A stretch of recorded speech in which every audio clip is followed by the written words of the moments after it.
Hey, welcome to part 2 of the 4 simple steps for shifting your practice members' neurology with your voice.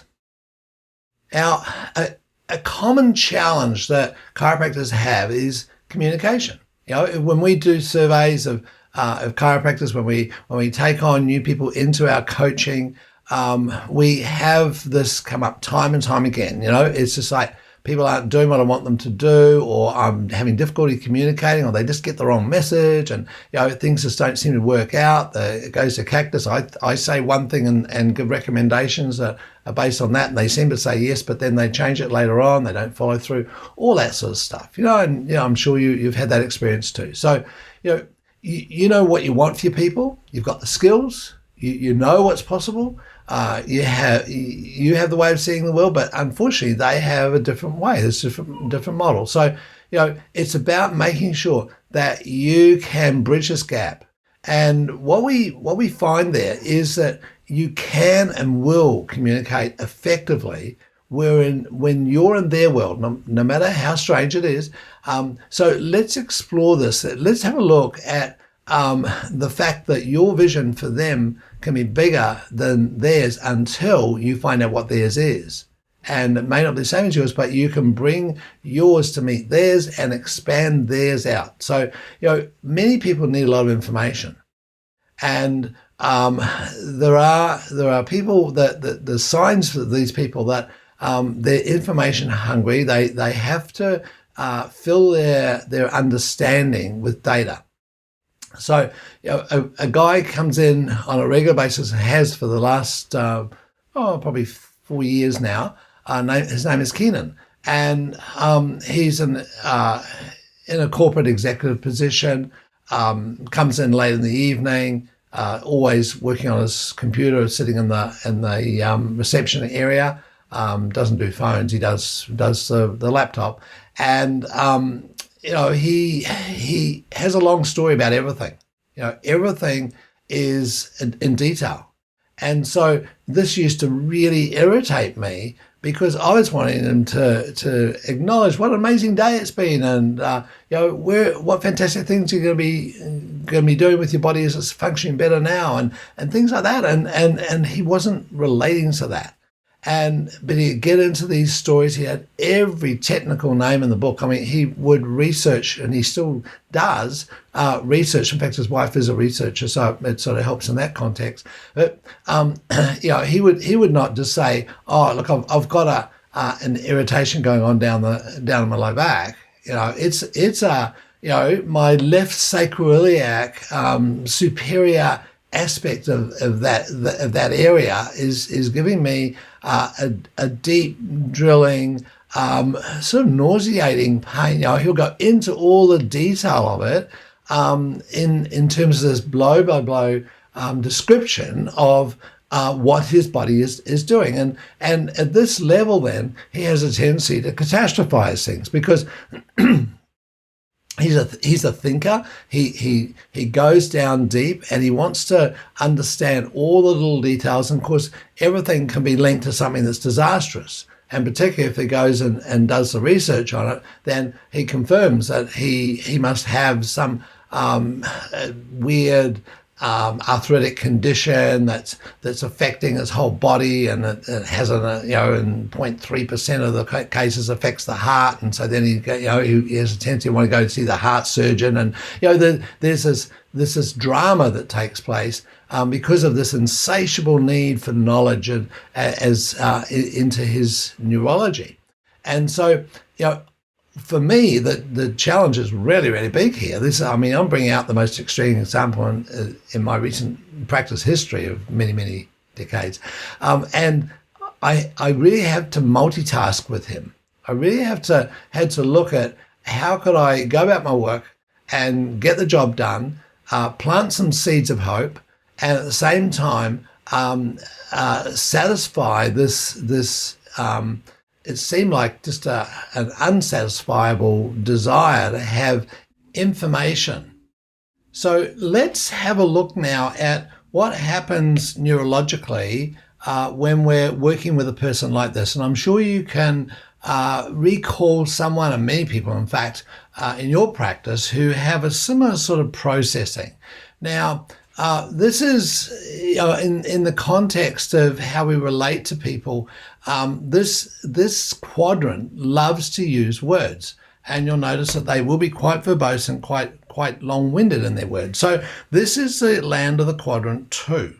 And quadrant 2 is a posterior left brain function, and this likes to look at the past and referencing. So we're just going to move this out here a little bit so we can have some room, and let's have a look at this in the context of this quadrant 2 part. So some of the elements of this part, the preferences of this part, is that it likes to have things in words. So it will be quite wordy. So words are really useful for this aspect of the brain, and often the words are what's called auditory digital. So auditory digital is where there's not a lot of sensate meaning to it. It's very non-sensate. So it could be something like, what I'm experiencing is this rather acute sensation that is leading from here to there. It is in a frequency that is timed over the course of my blood, my heart pumping. They link things like that together, but it doesn't. It's very analytical, but it doesn't give you any senses along with it. Now, they also catastrophize when they get overloaded. So this part is driven by cortisol. So when this part gets under the pump, it does become quite reactive and loses a lot of its qualities that it has when it's in an ascending mode. But more about that later. The important part about this is that we go into this area in terms of our relating to them as a teacher. So the teacher mode is the hat to put on when working with this person, because they like the data, they like the information, they like the sequencing. This part is analytical. Right, so it likes to analyze. It therefore sees things in a linear way. So straight line, not too conceptual. And remember that this part's always referencing the past. It looks back into the past and sees how this compares to a time before. And this is one of the challenges when we're dealing with our practice members in this area, because this is like that. This is like it was back 20 years ago when this particular thing happens, and I took that action back then, and this is what occurred, and tend to put them back into a loop that may not be useful. That there's a tendency to go into habitual behaviors in this part. So being aware that this style of seeing the world is referencing what was and goes back to that straight away. And so you can't go to it with a possibilities for the future, an orientation towards, wow, this is going to be amazing when this and this happens.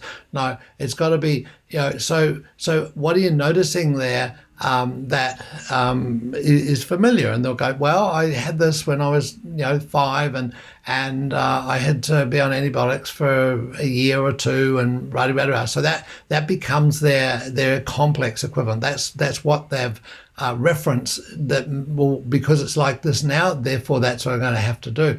So that's where you bring in research. That's where you bring in content. You go into teacher mode. You go analytical. You go evidence based. The evidence is now that may not be the best way forward, that there are other ways that are much more useful and efficacious, and so if you can show them the data, so much the better. Now, remember that you can't rain on their parade though, because this part really has a high need to be right. All right, so the person who's in this or doing this quadrant strongly will take great pride in what they have learned and what they know. And so it's always about asking them.